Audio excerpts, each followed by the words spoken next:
యుద్ధ రంగంలో అర్జునుడు ఏది ధర్మం ఏది అధర్మం అని తెలుసుకోవడంలో దిగులు పడుతున్న సమయంలో కృష్ణుడు అర్జునుడికి క్షత్రియ ధర్మం అంటే ఏంటో వివరిస్తాడు.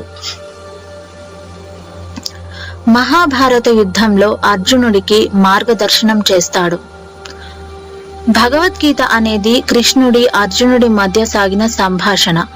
పాండవ యువరాజు యుద్ధ రంగంలో తమ సొంత వారిపై దాడి చేయాలా వద్దా అని సంకోచిస్తున్న తరుణంలో శ్రీకృష్ణుడు మార్గదర్శనం చేస్తాడు. శ్రీకృష్ణుడు అర్జునుడికి రథానికి సారథి కూడా.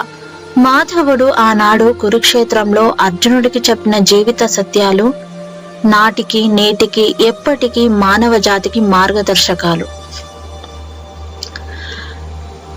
శ్రీకృష్ణుడు అర్జునుడితో ఇలా అంటాడు: క్షత్రియుడిగా నీ ధర్మం యుద్ధ రంగంలో ముందుండటం.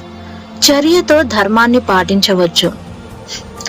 నీ శరీరం తాత్కాలికం, నీ ఆత్మ అమరం. అందుకే నీవు మోహాన్ని, శారీరక వాంఛలు విడనాడాలి. నువ్వు ఏం చేసినా ఆ చర్యలు శ్రీకృష్ణుడి ప్రకారమే. నేను నీలో ఎప్పుడూ ఉంటాను. నీదంటూ ఏదీ లేదు.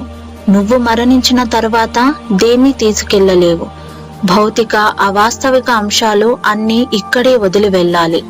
గుర్తుంచుకో, ఏం జరిగినా అంతా మన మంచికే జరుగుతుంది అని నమ్ము.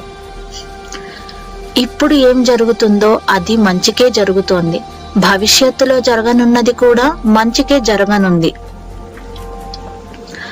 మరణం అనివార్యం. పుట్టిన ప్రతి ప్రాణి గిట్టక తప్పదు. ఎవరు అమరులు కాదు. మానసిక శాంతి చాలా ముఖ్యం.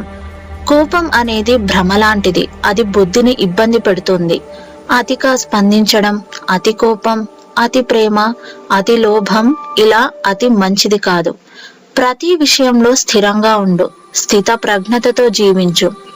అతిగా సంతోషపడటం, అతిగా బాధపడటం రెండూ మంచివి కావు. స్వార్థం నీ వివేకాన్ని చంపేస్తుంది. స్వార్థపరుడు తన లాభాల కోసమే చూస్తాడు. అన్ని పనులకు మూల్యం చెల్లించాల్సి ఉంటుంది. కర్మ అనుభవించాల్సి ఉంటుంది. అందుకే మంచి కర్మలు చేయాలి. కర్తవ్యం నిర్వర్తించడంలో సిగ్గుపడకూడదు. మనిషి తన కర్మల వల్ల గుర్తింపు సాధిస్తాడు. సరైన పని చేసిన వ్యక్తిని ప్రపంచం కీర్తిస్తుంది. నీ కర్తవ్యం నుంచి పారిపోవడం మంచిది కాదు.